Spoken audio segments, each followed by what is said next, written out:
সকাল সকাল হচ্ছে ফ্রেন্ডের সাথে নিউ মার্কেট চলে এসেছি। আর নিউ মার্কেট এসেই হচ্ছে খাওয়া দাওয়া শুরু। প্রথমে একটা কিমা বার্গার নিয়েছিলাম। বার্গারটা ভালোই ছিল, আর বার্গারের সাথে একটা মেয়োনিজ আর সস দিয়েছিল। এইটাও খুবই মজা ছিল। আর এইখানে তো আমরা যারা নিউ মার্কেট আসি জানি এখানে খাবারের প্রাইস এত বেশি। যাই হোক, এখানে খাওয়া দাওয়া শেষ করে তারপর হচ্ছে একটু বসুন্ধরা চলে যাই। আর বসুন্ধরা হচ্ছে আমার ফ্রেন্ডের একটু শপিং করার ছিল। তো আমাদের শপিং টপিং শেষ করে আমি একটু ছবি তুললাম, ভিডিও করলাম, দেন হচ্ছে আবার বাসার উদ্দেশ্যে রওনা দিলাম।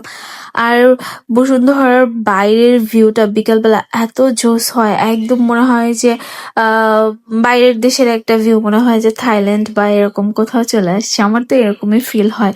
আর এইটা তো আরো বেশি সুন্দর লাগতেছিল, মানে ওদের এক একটা কোনায় কোনায় এত সৌন্দর্য দেওয়া আছে, মানে এত সৌন্দর্য মিশে আছে, কি বলবো। তো এখানে হচ্ছে আমি একটু ছবি তুলি, ভিডিও করি।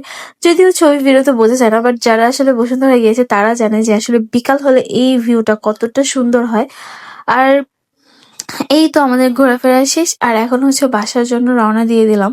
তো সেই সকালবেলা আসছি, তো এখানে এসে ঘুরতে ঘুরতে একদম রাত হয়ে গেছে। আর রাতের ঢাকার ভিউ যে কতটা সুন্দর, যারা রাতে বের হয় তারাই জানে যে এই ভিউটা কত সুন্দর হয়।